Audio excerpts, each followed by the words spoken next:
Good afternoon, welcome to life line. ఈ రోజు మనం పైల్స్, ఫిషర్, ఫిస్టులా ఎక్కువగా వింటున్నాం. ఈ సమస్యతో బాధపడుతున్న వాళ్ళ సంఖ్య పెరుగుతోంది. రీజన్స్ ఏంటి, అడ్వాన్స్డ్ ట్రీట్మెంట్స్ ఏ విధంగా ఉన్నాయి, ఎలాంటి జాగ్రత్తలు పాటించాలి, వీటన్నిటి గురించి వివరించడానికి మనతో పాటు జాయిన్ అవుతున్నారు డాక్టర్ రవి గారు, general surgeon, Manipal hospitals, Vijayawada నుంచి. నమస్తే అండి. నమస్తే అండి. సో డాక్టర్ గారు, మన దేశంలో పైల్స్, ఫిషరు, ఫిస్టులా ఈ కేసెస్ పెరుగుతున్నట్టుగానే కనిపిస్తుంది. ఎక్కువ మంది చెప్తున్నారు ఈ కంప్లైంట్స్. సో ఎంత రైజ్ లేదా పర్సంటేజ్లో చూస్తున్నామండి, ఎంత రైజ్ అయ్యాయి? ఒకప్పటికి ఇప్పటికీ ఉన్న భారతదేశపు పాపులేషన్లో సుమారు 25% వరకు ఉన్నారండి ఈ వ్యాధులతో ఇబ్బంది పడేవాళ్ళు. దీనిలో ఎక్కువగా ఇబ్బంది పడే పరిస్థితి ఏంటంటే ఈ పైల్స్ అనే కంప్లైంట్తో ఎక్కువగా ఇబ్బంది పడుతున్నారు. ఆ తర్వాత ఫిషరు, ఆ తర్వాత ఫిస్టులా. సో మీరు 1 మిలియన్ పీపుల్లో తీసుకుంటే కనీసం 25% ఆఫ్ ది పీపుల్కి ఈ ఇబ్బందులతో భారతదేశం చాలా ఇబ్బంది పడుతుంది ఇప్పుడు. రీజన్స్ ఏమంటారండి? ఎందుకు ఇలా ఇంత చేంజ్ 25% పెరగడం అంటే చిన్న విషయం కాదు. చేంజ్ అంటే మన లైఫ్ స్టైల్ అండి. బేసికలీ మన life style, food habits. So life style ఏంటంటే ఎక్కువసేపు కూర్చోవటం అనేది, కాన్స్టెంట్గా కూర్చోవటం. ఒకప్పుడు అంటే సెడెంటరీ లైఫ్ స్టైల్ అంటాం ఒకటి. రెండోది కాన్స్టిపేషను. 3 pregnancy induced. 4 వేరే అదర్ కంప్లైంట్స్ లైక్ లివర్ డిసీజెస్లో ఉండేటువంటి సిర్రోసిస్ ఆఫ్ లివర్ కానివ్వండి, ఇటువంటి కండిషన్స్లో ఎక్కువగా ఉంటుంది. సహజంగా ఇప్పుడు మనం ఎక్కువగా ఉన్నటువంటి పరిస్థితులు, మార్పు చెందిన పరిస్థితులు భారతదేశపు దీనిలో ఆహారపు అలవాట్లు అండి. మనం ఫైబర్ డైట్ చాలా తక్కువ తీసుకుంటున్నాము. ఒకప్పటికి ఇప్పటికి సంబంధించినటువంటి తేడా ఏంటంటే లో ఫైబర్ డైట్. ఒకప్పుడు చాలా హై ఫైబర్ డైట్ ఉండేది, ఇప్పుడు లో ఫైబర్ డైట్ వచ్చింది. అంటే ఆధునికమైనటువంటి ఫుడ్ ఏదైతే తీసుకుంటున్నామో దానిలో ఫైబర్ కంటెంట్ చాలా ఎక్కువ. రిఫైన్డ్ ఫుడ్ అనేది ఎక్కువ అవటం వలన ఫైబర్ తగ్గిపోయింది. దాంతో ఏంటంటే కాన్స్టిపేషన్ ఎక్కువగా వస్తుంది. కాన్స్టిపేషన్ మూలన ఏమవుతుందంటే ఎక్కువసేపు టాయిలెట్ సీట్ మీద కూర్చుని దాన్ని మనం మొక్కటం అనండి, లేదంటే స్ట్రెయిన్ చేయటం అనండి. స్ట్రెయిన్ చేసిన కొద్దీ ఈ పైల్స్ పెరిగే అవకాశాలు ఎక్కువ ఉంటాయండి. ఇకపోతే ప్రెగ్నెన్సీ ఇండ్యూస్డ్ అంటే మామూలుగా గర్భిణీ స్త్రీల్లో కానివ్వండి ఎక్కువగా ఇంట్రా అబ్డామినల్ ప్రెషర్ పెరగటం, అంటే పొట్ట పెరగటము, వాటి మూలన ప్రెషరు పైల్స్ మీద కూడా పడి ఎక్కువగా అదొకటి వస్తుంది. సిర్రోసిస్ ఆఫ్ ద లివర్ అంటాము. అంటే ఈ లివర్కి సంబంధించిన ఇబ్బందిలో వాటిల్లో కూడా రక్తనాళాలు ఉబ్బి పైల్స్ రూపంలో బాగా బయటపడే అవకాశాలు ఎక్కువగా కనిపిస్తూ ఉంటాయి. సార్, ఈ కాన్స్టిపేషనే రీజనా ఈ 3 ప్రాబ్లమ్స్కి? మెయిన్ ఫుడ్ మూలన అండి. అంటే వాటర్ తక్కువ తీసుకోవటము, రిఫైన్డ్ ఫుడ్ మూలన ఏంటంటే కాన్స్టిపేషన్ ఎక్కువ వస్తుంది. ఎప్పుడైతే కాన్స్టిపేషన్ వస్తుందో, అంటే ఇవి ఫిజియలాజికల్ కాసెస్ అని చెప్తాను. పెథలాజికల్ కాసెస్ అని కొన్ని ఉంటాయి. అంటే వ్యాధుల మూలాన, అంటే పెద్ద పేగులో ఉండేటువంటి క్యాన్సర్ రూపంలో కానివ్వండి, ఇతర మందులు వాడటం మూలాన కానివ్వండి. కొంతమంది క్యాన్సర్ పేషెంట్స్కి కీమోథెరపీ ఎక్కువగా వాడటము చేయటము, వీటి మూలాన కూడా ఫిషర్స్ ఈ పైల్స్ ఎక్కువగా బయటపడే అవకాశాలు రెగ్యులర్గా చూస్తున్నాం. ఇవాళ రేపట్లో క్యాన్సర్ ఇది కూడా బాగా వృద్ధి చెందింది ఇదివరకు ఇప్పటికీ. సో వాళ్ళందరికీ కీమోథెరపీ రూపేణ ఇచ్చినప్పుడల్లా వాళ్ళకి ఫిషర్స్ కామన్గా వస్తుంటాయి. అలాగే కాకుండా ఈ పైల్స్ కూడా ఇంకా ఎక్కువ చేసే పరిస్థితి ఉన్నాయండి ఇప్పుడు. ఏజ్ గ్రూప్తో ఏమైనా సంబంధం ఉందా అండి? ఏ ఏజ్లో వాళ్ళకి ఎక్కువగా చూస్తున్నాము? ఇదివరకు అయితే పెద్దవాళ్ళలో కనిపించేది, అంటే ఆఫ్టర్ 50-60 ఇయర్స్లో. ఇప్పుడు యంగ్ ఏజ్ పాపులేషన్లో ఎక్కువ కనిపిస్తుందండి. దానికి అగైన్ రీజన్ ఏంటంటే ఈ రిఫైన్డ్ ఫుడ్ తింటాము, లో ఫైబర్ డైట్ ఎక్కువగా తీసుకోవటం. అంటే అది మీరు పిజ్జా అనండి, పాస్తా అనండి, ఇంకోటి ఎటువంటి fast foods, basically fast foods ఎక్కువగా తింటాం. ఈ అలవాట్లు బాగా పెరిగినాయి మనకి. సో దాని రీత్యా కాన్స్టిపేషన్ రావటము, మళ్ళీ సేమ్ సైకిల్, విషియస్ సైకిల్ అండి అది. సో అందుకనే ఇప్పుడు ఇవాళ రేపట్లో యంగ్ పీపుల్లో ఎక్కువ కనిపిస్తున్నాయి ఈ ప్రాబ్లమ్స్, చాలా కామన్గా కనిపిస్తున్నాయి. అండ్ రెండోది ప్రొలాంగ్డ్ పాస్చర్, సిట్టింగ్ పాస్చర్లు ఎక్కువగా ఉంటాం. అంటే పొద్దున్నే సాయంత్రం దాకా ఒకే సీట్లో కదలకుండా కూర్చుంటాం. ఏమవుతుందంటే దాని మీద ప్రెషర్ ఎక్కువ పడుతుందండి, ఏనల్ ప్రెషర్ పెరుగుతుంది. దాని మూలన అవి కూడా కొంచెం ఉబ్బి బయటకు వచ్చే అవకాశాలు ఎక్కువగా ఉంటాయి. అందుకని ఇవాళ యంగ్ పాపులేషన్లో ఎక్కువ చూస్తున్నామండి ఈ కంప్లైంట్స్. ఎక్కువ రైస్ తింటాము, సో ఫైబర్ ఎలా మరి యాడ్ చేసుకోవాలంటారు? కొంతమంది అసలు రైస్ని రీప్లేస్ చేయండి మిల్లెట్స్ తోటి, బ్రౌన్ రైస్ తోటి, అట్లీస్ట్ సింగిల్ పాలిష్ రైస్ తినండి, కొంచెం అన్న పీచు పదార్థం ఉంటుంది అని అంటున్నారు. మీరేమంటారు? పీచు పదార్థం ఏ దీనిలో దొరికినా తీసుకోవటంలో తప్పేమీ లేదు. అది ఆకుకూరలు అవ్వచ్చు, రైస్లో ఉండేటువంటి మీరు చెప్పినట్టుగా బ్రౌన్ రైస్లా తీసుకోవటము ఇబ్బంది ఏం లేదు. రిఫైన్మెంట్ తక్కువ చేసుకుంటే దాంతోపాటు water, green leafy vegetables and things like cucumber కానివ్వండి, పపాయ కానివ్వండి, ఇవన్నీ తీసుకుంటే డెఫినెట్లీ ఆ ప్రాబ్లం అయితే చాలా వరకు తగ్గే అవకాశాలు ఉంటాయండి. సహజంగా ఏంటంటే మా దగ్గరికి వచ్చేటువంటి పేషెంట్స్లో చాలామందికి అక్యూట్గా వచ్చేది ఫిషర్ అండి. ఫిషర్ అంటే చర్మం చీరుకుపోవటం. అది జరిగేటువంటి కారణాలు ఏంటంటే బాగా మసాలా ఫుడ్స్ కానివ్వండి, రిఫైన్డ్ ఫుడ్స్ తీసుకున్న తర్వాత వాటర్ తక్కువ ఉండటం వలన విరోచనం చాలా గట్టిపడిపోతుంది. ఆ గట్టిపడిపోయిన విరోచనాన్ని మనం ఎక్స్పెల్ చేయాలి అంటే ప్రెషర్ ఎక్కువ యూజ్ చేయాల్సి వస్తుంది. అలా ప్రెషర్ ఎక్కువ యూజ్ చేసినప్పుడు ఏమవుతుందంటే చర్మం చీరుకుపోతుంది. దాన్ని ఫిషర్ అంటాం. అలా ఫిషర్ వచ్చినప్పుడు కొన్నిసార్లు మీకు బ్లీడింగ్ లాగా కనపడటం కానీ ఇవన్నీ జరుగుతాయి. అవి జరిగిన తర్వాత అది మానుపు పట్టడానికి కనీసం 5 నుంచి వారం రోజులు టైం అయితే పడుతుంది. పట్టిన తర్వాత హ్యాబిట్స్ మార్చుకోకుండా అవే హ్యాబిట్స్తో మళ్ళా అటువంటి ఫుడ్స్ తీసుకుంటూ అవే రీతిని చేస్తుంటే అది రికరెంట్ అయిపోతుంది. రికరెంట్ అయినప్పుడు మళ్ళీ అదే ఇబ్బంది వస్తుంది. సో అక్కడ మళ్ళీ స్పింక్టర్ స్పాజం వస్తుందండి. మనకు 2 స్పింక్టర్స్ ఉంటాయి, ఎక్స్టర్నల్ స్పింక్టర్, ఇంటర్నల్ స్పింక్టర్ అని ఉంటుంది. ఆ ఇంటర్నల్ స్పింక్టర్ స్పాజం రావటం మూలన మళ్ళీ ఇదే ఇబ్బంది తిరగబెడుతూ ఉంటుందండి. సో అక్కడ మనకి ఈ ఫైబర్ ఫుడ్ అనేది చాలా ఇంపార్టెంట్. దాన్ని ఎక్కువగా పెంచి తీసుకోవటం అనేది డెఫినెట్గా అవసరం ఉందండి ఇవాళ. ఐడియల్గా అసలు ఫుడ్ ఎలా ఉండాలంటారు? బ్రేక్ఫాస్ట్, లంచ్, డిన్నర్ కొంచెం చెప్పండి సార్. బ్రేక్ఫాస్ట్, లంచ్, డిన్నర్ ఏదైనా కానివ్వండి, this should contains definitely fibre. అంటే ఇప్పుడు ఫ్రూట్స్ కానివ్వండి, రా వెజిటేబుల్స్ కానివ్వండి, స్ప్రౌట్స్ కానివ్వండి, ఇవన్నీ తీసుకోవటంలో చాలా వరకు అంటే బేసికలీ గ్రీన్ సలాడ్స్ అండి, అవి ఎక్కువ తీసుకుంటే ఇంత ఇబ్బంది ఉండే అవకాశాలు తగ్గుతాయి, డెఫినెట్గా తగ్గుతాయండి. అది లంచ్ అవ్వచ్చు, డిన్నర్ అవ్వచ్చు, బ్రేక్ఫాస్ట్లో కూడా మీరు యాడ్ చేసుకోవచ్చు. అండ్ యాజ్ సచ్ ఇప్పుడు ఇవాళ రేపట్లో మనకి ఈ రైస్తో పాటు మిల్లెట్స్ని కూడా చాలా ఎంకరేజ్ చేస్తున్నారు. Millets also are very good for as a fibre food.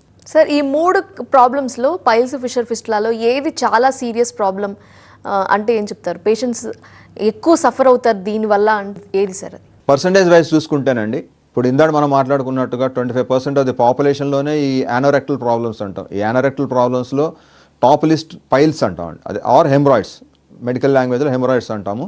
This tops the list అండి. ఎప్పుడు హెమరాయిడ్స్ ఉంటుంది, ఆ తర్వాత ఫిషర్ ఉంటుంది, ఆ తర్వాత ఫిస్టులా ఉంటుంది. సో దీనికి అరౌండ్ మళ్ళీ ఇప్పుడు ఉన్న ఈ 25% ఆఫ్ ది యానోరెక్టల్ డిజార్డర్స్లో లెక్కేసుకుంటే around haemorrhoids it comes to around 11 to 15% కన్నా ఎక్కువే ఉంటుందండి హెమరాయిడ్స్లో. అండ్ ఫిషర్ కూడా సుమారు అదే పర్సంటేజ్లో ఉంటుంది. Fistulas will be coming around 5 to 6% of the population, అంటే ఈ యానోరెక్టల్ డిజార్డర్స్లో ఇబ్బంది పడే వాళ్ళలో ఉంటుంది. సో దీనికి గల కారణాలు వివరించుకున్నాము. మనం ఇందాక మాట్లాడుకున్నట్టు పైల్స్ గురించి మాట్లాడుకున్నాము, ఫిషర్ గురించి మాట్లాడుకున్నాము, ఫిస్టులా గురించి మాట్లాడుకోలేదు. ఫిస్టులాలో వచ్చేటువంటి సహజమైన కారణాలు ఏంటంటే ఏనస్ దగ్గర ఉండేటువంటి గ్లాండ్స్ ఉంటాయండి, యానల్ గ్లాండ్స్ అని ఉంటాయి. యానల్ గ్లాండ్స్లో ఇన్ఫెక్షన్ రావటం వలన చిన్నగా అక్కడ చీమగడ్డలా తయారవుతుంది, దాన్ని యాప్సెస్ అంటాం. ఈ యాప్సెస్ చిన్నగా మొదలైనప్పుడు వీళ్ళు నొప్పితో కానీ చీముతో కానీ పగిలినప్పుడు చీము రావటం కానీ ఇటువంటి పరిస్థితులు ఉంటుంటాయి. ఇది ఒకసారి పగిలిన తర్వాత మానుపు ఎక్కడైతే పడుతుందో దాన్ని మళ్ళా ఇంకొకసారి వచ్చే అవకాశాలు అయితే ఎక్కువ ఉంటాయండి. అలా వచ్చినప్పుడు ఫిస్టులా ఫామ్ అయ్యే పరిస్థితులు ఎక్కువ ఉంటాయి. దాన్ని లూటీలు అంటాం తెలుగులో మామూలుగా. ఇవి సహజమైనటువంటి కారణాలండి. సో ఫిస్టులాకి ట్రీట్మెంట్ ఎలా ఉంటుంది సార్? ఫిస్టులాకి ట్రీట్మెంటు అంటే దీనిలో టైప్స్ ఆఫ్ ఫిస్టులాస్ ఉన్నాయండి. గ్రేడ్ 1 to grade 5 గ్రేడ్స్ ఉంటాయి. సో దానిలో ఏంటంటే గ్రేడ్ 1 అనేది చాలా నార్మల్ చిన్న ఫిస్టులాస్ ఉంటే కనుక గ్రేడ్ 1 కింద లెక్కేసుకుంటాము. ఈ ఇందాక మనం మాట్లాడుకున్నట్టుగా ఎక్స్టర్నల్ స్పింక్టర్, ఇంటర్నల్ స్పింక్టర్ అనేవి 2 కండరాలు ఏవైతే ఉన్నాయో, ఒకటి వాలంటరీ స్పింక్టర్, ఎక్స్టర్నల్ అనేది voluntary sphincter, internal sphincter involuntary అండి, మన పరిధిలోనూ మన దీనిలోనూ ఉండదు అది. సో ఎక్స్టర్నల్ స్పింక్టర్ ఒకటే మనం మామూలుగా అంటే విరోచనం వెళ్ళాలన్నా ఆపుకోవాలన్నా పనిచేసే మన వాలంటరీ దీనిలో ఉండేటువంటిది ఎక్స్టర్నల్ స్పింక్టర్ ఉంటుంది. సో ఫిస్టులాలు దీనిలో రకరకాల ఫిస్టులాలు ఉంటాయండి. అంటే లో లయింగ్ ఫిస్టులాస్, సింపుల్ ఫిస్టులాసు, కొన్ని కాంప్లికేటెడ్గా ఉంటాయి, కొన్ని బ్రాంచింగ్ ఉంటాయి. అట్లా దాదాపు క్లాసిఫికేషన్లో 5-6 రకాల ఫిస్టులాస్ ఉంటాయండి. ఈ ఫిస్టులాల్లో మామూలు ఫిస్టులాస్కి అయితే పెద్ద ఇబ్బంది పడాల్సిన అవసరం లేదు, చిన్న సింపుల్ ట్రీట్మెంట్తోనే అయిపోతుంది. కాంప్లికేటెడ్ ఫిస్టులాస్కి అయితే మాత్రం చాలా కాంప్లికేటెడ్ సర్జరీస్ చేసుకోవాలి. అంటే అడ్వాన్స్ సర్జరీస్ కూడా ఉన్నాయి ఇవాళ రేపట్లో, వాటి ద్వారా మనం నయం చేసుకునే అవకాశాలు ఉంటాయండి. ఫిస్టులాలకి అడ్వాన్స్డ్ ట్రీట్మెంట్ అంటే ఇప్పుడు లిఫ్ట్, వాఫ్ట్ ఇటువంటి ట్రీట్మెంట్స్ అయితే డెఫినెట్గా ఉన్నాయండి. కొన్నిటికి లేజర్స్ యూజ్ చేస్తాము. లేజర్ అన్నిటికీ ఉపయోగపడే పరిస్థితి కాదండి, కొన్నిటి వరకు మాత్రమే వాడగలము లేజర్సు. ఇవి కొన్ని అడ్వాన్స్మెంట్స్ అండి దీనిలో. ఇప్పుడు వచ్చినటువంటి ఫిస్టులా సర్జరీస్లో మాత్రం ఇవి కొంచెం డెఫినెట్లీ అడ్వాన్స్మెంట్. అంటే వాఫ్ట్ అంటే ఏంటంటే మామూలుగా ఎండోస్కోపిక్ ప్రొసీజర్ అండి. దాన్ని ట్రాక్ అని విజువలైజ్ చేసి ఎంత లోతు ఉందో చూసుకొని దాన్ని మనం లేజర్తో అప్లైట్ చేయాలా, లేదు అంటే ట్రాక్ మొత్తం తీసేయాలనేది ఒకసారి చూసి టేబుల్ మీద చూసి డిసైడ్ చేసే పరిస్థితులు వాఫ్ట్ యూజ్ చేస్తామండి. లిఫ్ట్ ప్రొసీజర్ ఏంటంటే ఈ 2 కండరాల మధ్యలో ఉండేటువంటి ట్రాక్ని ఏదైతే ఉంటుందో దాన్ని మనం లైగేట్ చేసేసి ఈ కింద భాగాన్ని బయటకు తీసేసి పై భాగం ఏదైతే కండరం దగ్గర ఉంటుందో కండరం కట్ చేస్తే మనకి ఆ వాలంటరీ యాక్షన్ పోతుంది కాబట్టి దాన్ని సెటాన్ వేయటం కానివ్వండి, అంటే దారంలాగా వేస్తాము, క్షారసూత్ర అని ఆయుర్వేదం వాళ్ళు అంటారు, అట్లా దారంలాగా వేయటం కానీ, లేదు అనుకుంటే దాన్ని లేజర్తో అప్లైట్ చేయటం కానీ చేస్తామండి. ఇవి మనకి ఇప్పుడు ఉన్నటువంటి అడ్వాన్స్మెంట్స్. ఇవి కాకుండా సింపుల్ ఫిస్టులాస్కి అయితే కోరింగ్ అవుట్ ఆఫ్ ది ఫిస్టులా అంటామండి. కొన్నేమో ఓపెన్ చేసి వదిలేస్తాము, కొన్నేమో ఫిక్సేషన్ అని ఒక కొత్త ప్రొసీజర్ వచ్చింది. దాని ద్వారా సింపుల్ ఫిస్టులాస్ అయితే మొత్తము ఆ ఫిస్టులా ట్రాక్ని మొత్తం తీసేసేసి లేజర్ కావాలంటే లేజరు, లేదంటే జస్ట్ ఆ ఇంటర్నల్ ఓపెనింగ్ అని ఉంటుంది, దాన్ని అక్కడ క్లోజ్ చేసేసి దీనిలో రిజల్ట్స్ బెటర్గా ఉంటాయి. ఇదివరకు ఇప్పుడు కొన్ని ఇబ్బంది ఏంటంటే, ఇదివరకు అయితే ఏంటంటే మొత్తం కోసేసి దాన్ని అంతా తీయాల్సిన పరిస్థితి ఉండేది. మాన్పు పట్టడానికి కనీసము 4 వారాల నుంచి 6 వారాలు మినిమం పట్టేది. ఇప్పుడు లేజర్ అడ్వాన్స్మెంట్ మూలాన కానివ్వండి, ఈ వ్యాఫ్ట్ అండ్ లిఫ్ట్ ప్రొసీజర్స్ మూలాన కానివ్వండి, తప్పకుండా రిజల్ట్స్ చాలా బెటర్గా ఉన్నాయి. బేసిక్గా సర్జరీ ఎప్పుడు సజెస్ట్ చేస్తారు సార్ పేషెంట్కి, ఎంత సివియారిటీ ఉన్నప్పుడు? ఒక్కొక్క దాని గురించి మాట్లాడుకుంటూ వస్తే ఫస్ట్ ఫిషర్ గురించి మాట్లాడుకుంటేనండి, సింపుల్ థింగ్. ఫిషర్కి ఇనీషియల్గా ఫస్ట్ టైం వచ్చిన వాళ్ళకైతే మాత్రము మెడికల్ మేనేజ్మెంటే ఎక్కువగా అడ్వకేట్ చేస్తాము. అలా కాకుండా అదే కనుక క్రానిక్ అయిపోయింది అనుకోండి, అంటే సంవత్సరాల తరబడి వాళ్ళు కనుక ఇబ్బంది పడుతుంటే మాత్రము స్పింక్టర్ స్పాజం ఎప్పుడైతే ఉంటుందో ఒక సింపుల్ సర్జరీ ఉంటుంది, స్పింక్టరాటమీ. అంటే ఆ కండరాన్ని వదులు చేసే ప్రక్రియ ఏదైతే ఉంటుందో సింపుల్ సర్జరీ చేసేసి పంపించేయచ్చు. అది డే కేర్ కిందనే చేయొచ్చు, ఒకరోజు అడ్మిషన్లోనే కంప్లీట్ చేసుకోవచ్చు అండి. పైల్స్ కానీ హెమరాయిడ్స్కి సంబంధించి అయితే దీనిలో మళ్ళీ మినిమం 3 నుంచి 4 గ్రేడ్స్ ఆఫ్ పైల్స్ ఉంటాయండి. ఫస్ట్ గ్రేడ్ పైల్స్కి పెద్దగా మనం సర్జరీ పరంగా వెళ్ళాల్సిన అవసరం అయితే లేదు. సెకండ్ గ్రేడ్కి కూడా మందులు వాడుకోవచ్చు అండి. 3, 4 గ్రేడ్స్ ఏదైతే ఉంటుందో, అంటే ప్రొలాప్స్ పైల్స్ ఉంటాయి, వాళ్ళకి మాత్రం తప్పనిసరి పరిస్థితిలో ఆపరేషన్ అయితే చేసుకోవాల్సిన అవసరం డెఫినెట్గా ఉంటుంది. ఈ first and second grade of పైల్స్కి అయితే మాత్రము మందులు వాడటంతో పాటు స్క్లెరోథెరపీ కానివ్వండి, లేదంటే బ్యాండింగ్ మెథడ్స్ ఉంటాయి. ఇవన్నీ ఓపీడీ ప్రొసీజర్లో చేసుకునే పరిస్థితులు ఉంటాయండి. బ్యాండింగ్ అయితే ఓపీలో చేసి పంపించేయచ్చు, వాళ్ళ అడ్మిషన్ కూడా అవసరం ఉండదు. ఇవి కాకుండా గ్రేడ్ 3 అండ్ గ్రేడ్ 4 పైల్స్ ఏవైతే ఉంటాయో వాటి వరకు మాత్రము ఇవి కూడా ఆధునికమైన పద్ధతులు ఏవైతే ఉన్నాయో లేజర్ ద్వారా చేయొచ్చు, లేజర్ అబ్లేషన్ అంటాము, లేజర్ ద్వారా చేయొచ్చు. లేదు అవి ఎక్సర్సైజ్ చేసే పరిస్థితులు ఉన్నాయండి. దాన్ని ఓల్డ్ టైమ్ మెథడ్స్లో ఏంటంటే మిలిగన్ మోర్గన్ మెథడ్ అని చెప్పి, తర్వాత డిజీ హాల్ అంటారు, దాన్ని లైగేట్ చేయటం కానీ, అవి కూడా కాకుండా బాగా బయటకు వచ్చేసేసి ప్రొలాప్స్ ఉన్న పైల్స్ అయితే మాత్రము ఈవెన్ ఈ ఆధునికమైన లేజర్తో కానివ్వండి, హార్మోనిక్స్తో కానివ్వండి, అవి మొత్తం తీసేసి క్లియర్ చేసే అవకాశాలు ఉన్నాయి. ఫిస్టులాకి కాంప్లికేటెడ్ సర్జరీ చేసినప్పుడు 4 వారాలు పడుతుంది తగ్గడానికి అని. మరి ఈ గ్రేడ్ 3 గ్రేడ్ 4లో ఉన్న పైల్స్కి మీరు సర్జరీ చేసినప్పుడు ఎంతకాలం పడుతుంది తగ్గడానికి? గ్రేడ్ 3 గ్రేడ్ 4 పైల్స్ ఉన్నా కాడేనండి, ఇప్పుడు నేను చెప్పినటువంటి చివటేస్ ప్రొసీజర్ అయితే జస్ట్ ఒక రోజే ఉంచి పంపించేస్తానండి. దానికి అన్ని రోజులు పెద్దగా ఇబ్బంది పడాల్సిన అవసరం లేదు. రిజల్ట్స్ ఇన్స్టెంట్ రిజల్ట్స్ అండి. ఇవన్నీ లేజర్తో చేసినా కానివ్వండి, చివటేస్తో చేసినా కానీ results are very instantaneous. So దానికోసం ఇదివరకులాగా వారాలు, 2 వారాలు, 3 వారాలు ఇబ్బంది పడాల్సిన అవసరం అయితే డెఫినెట్గా లేదండి. ఫిస్టులా గురించి చెప్పండి సార్. ఫిస్టులాగా వరకు వచ్చేటప్పటికి మాత్రము ఇందాక మాట్లాడుకున్నట్టుగా సింపుల్ ఫిస్టులాస్ అయితే మాత్రము ఫిక్సేషన్ అనే మెథడ్ కానివ్వండి, ఫిస్టులాటమీ అనే ప్రొసీజర్ కానీ చేస్తే చాలా వరకు క్లియర్. ఇది గ్రేడ్ 1 వరకు పనికొస్తుందండి. Grade 2, grade 3, grade 4, grade 5 fistulas ఏవైతే ఉన్నాయో వాటి వరకు మాత్రము అవి ఒక సిట్టింగ్లో ఒక్కోసారి అయ్యే పరిస్థితులు ఉన్నాయి. కాంప్లికేటెడ్ ఫిస్టులాస్ మాత్రము ఒక సిట్టింగ్లో అయ్యే పరిస్థితులు చాలా తక్కువ అండి. ఫస్ట్ టైం ఏంటంటే ముందు దానికి ఎక్స్టర్నల్ ఓపెనింగ్, ఇంటర్నల్ ఓపెనింగ్ అని 2 ఉంటాయి. ఎక్స్టర్నల్ ఓపెనింగ్ నుంచి కనుక మనం ట్రాక్ని ఇంటర్నల్ ఓపెనింగ్ వరకు గమనించి తెలుసుకున్న పరిస్థితి అయితే, అంటే లెంగ్త్ ఎక్కువ లేకుండా ఉన్న ఫిస్టులాలు అయితే మాత్రం డెఫినెట్గా మనము లేజర్ అబ్లేషన్ ద్వారా కానివ్వండి, ఫిస్టులెక్టమీ కానివ్వండి, అంటే టోటల్గా ఫిస్టులా మొత్తం ఎక్సైజ్ చేయటం అండి. ఎక్సైజ్ ప్రైమరీ క్లోజర్ చేస్తారు. కొంతమంది అయితే there are 2 schools of thought అండి దీనిలో. అంటే ఇప్పుడు వెస్ట్రన్ స్కూల్ ఆఫ్ థాట్ ఒకటి ఉంది, మన దగ్గర చేసే పద్ధతులు ఉన్నాయి. మన దగ్గర కూడా బాంబేలో చేసేవాళ్ళు కొన్ని రకాలుగా చేస్తారు, సౌత్లో చేసేవాళ్ళు కొన్ని రకాలుగా చేస్తున్నారు. కొంతమంది అయితే ఈవెన్ ఆ స్పింక్టర్ను కూడా కట్ చేసి మళ్ళీ కుట్టి చేసిన పరిస్థితులు చాలా ఉన్నాయి. వాళ్ళ రిజల్ట్స్ కూడా బెటర్గానే ఉన్నాయండి. ఇనీషియల్ స్టేజెస్లో గ్రేడ్ 1 గ్రేడ్ 2 టైంలో ఆయింట్మెంట్స్ పనికొస్తుందంటారా? గ్రేడ్ 1 గ్రేడ్ 2లో కూడా ఆయింట్మెంట్స్ ఉన్నాయండి, మెడికేషన్స్ ఉన్నాయి. సహజంగా ఇప్పుడు మనం వాడుతున్నట్లు అంటే డయాస్మిన్ కానివ్వండి, ఆ తర్వాత ఫ్లావనాయిడ్స్ అంటాము, సహజంగా ఇప్పుడు మనం వాడుతున్న మెడికేషన్స్లో లేటెస్ట్ మెడికేషన్స్లో అవి బాగానే రిలీఫ్ వస్తాయండి. గ్రేడ్ 1 గ్రేడ్ 2కి వాడచ్చు, మందులు వాడకూడదని కాదండి.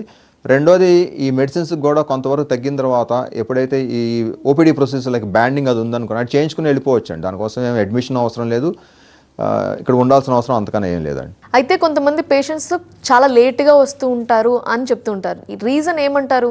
ఒకవేళ వాళ్ళు గ్రేడ్ 1 గ్రేడ్ 2 ఆ టైంలోనే వస్తే వాళ్ళకి సర్జరీ వరకు వెళ్ళే ఛాన్స్ ఉండదు, అంత పెయిన్ కూడా భరించాల్సిన అవసరం ఉండదు కదండి. ఎందుకంటే వాళ్ళు ఇనీషియల్ స్టేజెస్లో ఉన్నప్పుడే డాక్టర్ని కన్సల్ట్ చేస్తే కనుక మందుల ద్వారా నివృత్తి చేసుకునే అవకాశం ఎక్కువ ఉంటుంది. రెండోది ఏంటంటే సలహాలు కూడా ఇస్తారు కాబట్టి, అంటే ఈ లైఫ్ స్టైల్ మోడిఫికేషన్ అవును కానివ్వండి, ఫుడ్ మార్పు చేసుకోవటం వలన చాలామంది with in period of 4 weeks to 6 weeks డెఫినెట్గా రిజల్ట్స్ బెటర్గా ఉంటాయి. మీరు అన్నట్టుగా గ్రేడ్ 3కి గ్రేడ్ 4కి ప్రొలాంగ్ అవ్వాల్సిన అవసరం అయితే తప్పకుండా ఉండదు. అంటే కాన్స్టిపేషను ఎక్కువగా ఉన్నప్పుడు ఏం చేస్తారంటే సహజంగా సీట్ మీద కూర్చొని ఇవాళ రేపట్లో చాలా మందిలో చూస్తున్నాము, యంగ్ జనరేషన్లో చూస్తుంది ఏంటంటే ఫోన్లు తీసుకెళ్ళి టాయిలెట్ సీట్ మీద కూర్చొని they are spending time. That definitely ఇవన్నీ కూడాను ఆ ఏనల్ ప్రెషర్ని పెంచే అవకాశాలు ఎక్కువ ఉంటాయి. ఇటువన్నీ ఎడ్యుకేట్ చేస్తే కనుక ఇది అన్నిటిని నివృత్తి చేసుకునే అవకాశాలు ఎక్కువగా ఉంటాయండి. లెట్స్ పైల్స్ ఇప్పుడు గ్రేడ్ 1 గ్రేడ్ 2లో ఉంటే ఆయింట్మెంట్స్ ఆర్ మెడికేషన్స్తో కంప్లీట్గా స్ట్రింక్ అయిపోతాయా, తగ్గిపోతాయా ఆ పైల్స్ అనేవి సార్? గ్రేడ్ 1కి అయితే పెద్దగా అవసరం ఉండదండి, మందుల ద్వారానే చాలా వరకు రిలీఫ్ వస్తుంది. గ్రేడ్ 2 మందులు వాడిన తర్వాత రికరెంట్గా సిమ్టమ్స్ వస్తుంటే మాత్రము, అంటే 1-2 సార్లు 2-3 సార్లు కోర్సులు ఇట్లా వాడినా కానీ ఏ రకమైన రిలీఫ్ రావట్లేదు, అంటే వాళ్ళకి పెయిన్ కానివ్వండి, అక్కడ చుట్టూ విరోచనం వెళ్ళే భాగంలో దురదలాగా రావటం కానివ్వండి, అంటే మ్యూకస్ డిశ్చార్జ్ ఏదైతే వస్తుందో దాని మూలన దురద వచ్చే అవకాశం ఉంటుంది, పెయిన్ ఉంటుంది, కొంతమందికి బ్లీడింగ్ అవుతూ ఉంటుంది. మందులు వాడినా కూడా రిలీఫ్ రానటువంటి పరిస్థితులు ఏవైతే ఉంటాయో వాళ్ళకి డెఫినెట్గా సర్జరీ అయితే కావాలండి. ఇక అది మెడిసిన్స్కి పెద్దగా రిలీఫ్ రానట్టే లెక్క. మరి ఇనీషియల్గానే పేషెంట్స్ ఎలా గుర్తించాలంటారు? ఎప్పుడు డాక్టర్ దగ్గరికి వెళ్ళాలంటారు? ఫిషర్ పరంగా ఫస్ట్ టైం వచ్చినప్పుడు ట్రీట్మెంట్ తీసుకున్నప్పుడు వాళ్ళకి ఏదైతే జాగ్రత్తలు చెప్తామో ఆ జాగ్రత్తగానే పాటిస్తే దాని ఫాలోఅప్లో పెద్ద ఇబ్బంది పెట్టే పరిస్థితులు ఉండదండి. అలాగే పైల్స్ విషయంలో కనుక మనం చెప్పినటువంటి జాగ్రత్తలు పాటించి హ్యాబిట్స్ మానుకొని ఆహారపు అలవాట్లు జాగ్రత్తగా తీసుకుంటే దాన్ని పెద్ద ఇబ్బంది పెట్టే పరిస్థితి అయితే ఏముండదు. 3 ఫిస్టులా పరంగా మాత్రము యాప్సెస్ ఎప్పుడైతే వచ్చిందో, అది ఎప్పుడైతే పగిలిపోయిందో వాళ్ళకి నొప్పి తగ్గిపోయింది అనుకుంటారు. సో అందుకని సహజంగా డాక్టర్ దగ్గరికి వచ్చే అవకాశాలు చాలా తక్కువ ఉంటుందండి. అలాంటి పరిస్థితులు కాకుండా మామూలు గడ్డ వచ్చి నొప్పి వచ్చినప్పుడు ఇమీడియట్గా డాక్టర్ని సలహా తీసుకొని దానికి ఆపరేషన్ అవసరమా, మందులు అవసరమా అనేది ఒకసారి క్లారిఫై చేసుకొని, బాగా పెద్దదవుతుంది అనుకున్నప్పుడు ఏంటంటే సహజంగా ఈ డయాబెటీస్ ఉన్న వాళ్ళు అంటే పెయిన్ చాలా తక్కువ ఉంటుందండి. సిమ్టమ్స్ పరంగా మనం లెక్కేసుకుంటే ఫస్ట్ నుంచి లాస్ట్ వరకు చూసుకుంటే ఫిషర్కి వచ్చేటప్పటికి పెయిన్, బ్లీడింగ్ వస్తుంది. హెమరాయిడ్స్ వచ్చేటప్పటికి ఇందాక మాట్లాడుకున్నట్టుగా పెయిన్ రావటము, బ్లీడింగ్ రావటము, దురద రావటము, ఏదైనా ఆహారం కొంచెం మసాలా ఫుడ్స్ కానీ ఇవన్నీ తిన్నప్పుడు బాగా బర్నింగ్ రావటము, అంటే సహజంగా మనం లోకల్ లాంగ్వేజ్లో వాడేది ఏంటంటే వేడి చేసింది అంటారు. ఆ వేడి చేయటం అనేది హెమరాయిడ్స్కి సంబంధించిన ఇబ్బందులు అలా ఉన్నప్పుడు ఎక్కువ అవుతుంటాయండి. ఇవి వార్నింగ్ సిమ్టమ్స్. ఇట్లా కాకుండా బ్లీడింగ్ కంటిన్యూస్గా అవుతుంది, మందులు వాడినా తగ్గట్లేదు అనేది ఇక అది మందులకి ఇబ్బంది పెట్టే పరిస్థితి కాదు, మందులతో తగ్గదు, ఇంకా ఎక్కువ ఇబ్బంది పెడుతుంది మనం అనుకున్నప్పుడు డాక్టర్ని సంప్రదించాల్సిన అవసరం ఉంటుంది తప్పకుండా. ఈ ఎక్స్క్లూజివ్లీ ఈ పెరియనల్ యాబ్సెస్లు కానివ్వండి, ఫిస్టులాలు వచ్చినప్పుడు మాత్రము రిక్వెస్ట్ ఏంటంటే ఎర్లీ పాసిబుల్ డాక్టర్ కన్సల్టేషన్ తీసుకోండి. సార్ డిలే చేయడానికి రీజన్స్లో ఒకటి ఏంటంటే వాళ్ళు షై ఫీల్ అవుతుంటారు, సిగ్గుపడుతూ ఉంటారు. అన్ని హెల్త్ ఇష్యూస్లానే ఇది కూడా ఒకటి అని అనుకోరు. ఎలా చెప్పాలంటారు సార్? ఎలా వాళ్ళకి కౌన్సిలింగ్ లేదంటే అవేర్నెస్ కల్పించాలంటారు? రీసెంట్ అడ్వాన్సెస్ చాలా వచ్చేసినాయి, దీనిలో షై ఫీ అవ్వాల్సిన అవసరమే లేదు. చిన్న ఇబ్బంది అయినా కూడా ముందరే డాక్టర్ కన్సల్టేషన్ తీసుకుని, అంటే ఏవి పడితే అవి వాడటం కాదండి. చాలామందిలో కూడా చూసాము, క్వాక్స్ దగ్గరికి వెళ్తారు, దారాలు వేస్తారు. అంటే ఇప్పుడు ఈ ప్రాక్టాలజీ అనేది అసలు స్టార్టింగ్ ఏదో బార్బర్స్ దగ్గర నుంచి తర్వాత ఊళ్ళల్లో చాలామంది దారాలు వేస్తారండి దీనికి. అదేమనుకుంటారంటే అది పైల్స్కి దారాలు వేస్తే కట్ అయిపోయింది, ఏమి ఇబ్బంది లేదనుకుంటారు, కానీ అది చాలా పొరపాటు అండి. చాలామంది ఇట్లా దారాలు వేయించుకొని మా దగ్గరికి వచ్చిన వాళ్ళు ఆ స్కిన్ అంతా ఎస్కోరియేట్ అయిపోయి చాలా అంటే చాలా ఇబ్బంది పడి దాన్ని తగ్గించుకోవడానికి మళ్ళీ 1-2 నెలలు టైం పట్టే పరిస్థితులు ఉంటాయి. సో నా రిక్వెస్ట్ ఏంటంటే మీరు అటువంటి పరిస్థితులు అటువంటి పనులు ఏం చేసుకోకుండా డైరెక్ట్గా కన్సల్ట్ చేసుకోండి. మీరు సర్జరీ చేయించుకోరు అనేది అది మీ ఇష్టం అనుకోండి, కానీ అట్లీస్ట్ ఒక క్వాలిఫైడ్ డాక్టర్ దగ్గర మీరు కన్సల్ట్ అయ్యి ఈ పలానా ఇబ్బంది ఉందనేది నిర్ధారణ చేయించుకుంటే మంచిది. దీనిలో షై ఫీల్ అవ్వాల్సినటువంటి పరిస్థితులు ఏమీ లేవండి. మీరు సిమ్టమ్స్, సైన్స్ ఏమైతే ఉన్నాయో మేము ఇప్పుడు చెప్పినట్టుగానే మీకు అవి ఉన్నాయంటే మాత్రం kindly consult any qualified doctor. ఇంకొక భయం కూడా ఉంటుంది. ఇప్పటికే మీరు చెప్పారు అడ్వాన్స్డ్ ట్రీట్మెంట్స్ వచ్చేసాయి, లేజర్ ట్రీట్మెంట్స్ కూడా అని, ఒకే రోజు ఆపరేషన్ అయిన తర్వాత కూడా వాళ్ళు డిశ్చార్జ్ చేస్తారని. కానీ ఒకసారి సర్జరీ చేయించినా కూడా మళ్ళీ వస్తాయి అని అనుకుంటారు. దీని గురించి ఏం చెప్తారు? ఫిషర్కి సంబంధించిన అయితే బాగా క్రానిక్ ఫిషర్స్ ఉన్నప్పుడు ఈ స్పింక్ట్రాటమీ అనేది చిన్నది చేసినప్పుడు 90% ఆఫ్ ద టైమ్స్ రికరెన్సెస్ అనేవి వచ్చే చాలా తక్కువ అండి, అరుదు. 2 పైల్స్కి సంబంధించి కూడాను ఏ సర్జరీస్ అయితే ఇప్పుడు చెప్పానో నేను మీకు, అది లేజర్ అవనివ్వండి ఇంకోటి అవనివ్వండి, వాటిల్లో కానీ ఇప్పుడు చివటేస్ ప్రొసీజర్ అయితే మనం దాదాపు 95 to 96% రికరెన్స్ రేట్స్ లేకుండా రిలీఫ్ ఉన్న పరిస్థితులు అయితే డెఫినెట్గా ఉన్నాయండి. మూడోది ఫిష్లో ఏదైతే అన్నామో మనకు కొంచెం డిఫికల్ట్ అనేది రికరెన్సెస్ మైట్ బీ దేర్ అండి. అది ఏమీ రాదు అని చెప్పడం బోస్టింగ్ అవుతుంది, బట్ డెఫినెట్గా రికరెన్సెస్ ఆర్ దేర్. అవన్నీ కూడా వాళ్ళకి ఎక్స్ప్లెయిన్ చేసి ఆ ప్రొసీజర్ చేస్తాం. ఒక్కోసారి ఇందాక మనం మాట్లాడుకున్నట్టుగా 1కి 2 సార్లు 2కి 3 సార్లు కూడా చేయాల్సిన అవసరం ఉంటుంది. ఇప్పుడు అదే ఫస్ట్ టైం సర్జరీ చేసిన తర్వాత ఎప్పుడైతే సెటానో లేకపోతే క్షారసూత్రాన్ని ఏదైతే లైగేచర్ వేస్తామో దాన్ని టైటన్ చేసుకుంటూ వెళ్ళాల్సిన అవసరం ఉంటుంది. కనీసం 4 నుంచి 6 వారాలు టైం పడుతుందండి. సో రికరెన్సెస్ లేవని నేను చెప్పను, బట్ డెఫినెట్గా అంతకు ముందు కన్నా కానీ ఇప్పుడు బెటర్గా ట్రీట్మెంట్ అవకాశాలు అయితే తప్పకుండా ఉన్నాయండి. Thank you so much for joining today sir. Piles, fissure, ఫిస్టులాకి ఆ సఫరింగ్కి ఫుల్ స్టాప్ పెట్టే ఎలాంటి అడ్వాన్స్డ్ ట్రీట్మెంట్స్ వచ్చాయో మాకు వివరించినందుకు, అలాగే వాళ్ళు ఎలాంటి జాగ్రత్తలు తీసుకోవాలి, రాకుండా ఉండాలంటే లైఫ్ స్టైల్ ఎలా ఉండాలి క్లియర్గా మాకు వివరించినందుకు థ్యాంక్ యూ డాక్టర్ గారు. ఇది వాళ్ళ లైఫ్ లైన్. చూస్తూనే ఉండండి TV9.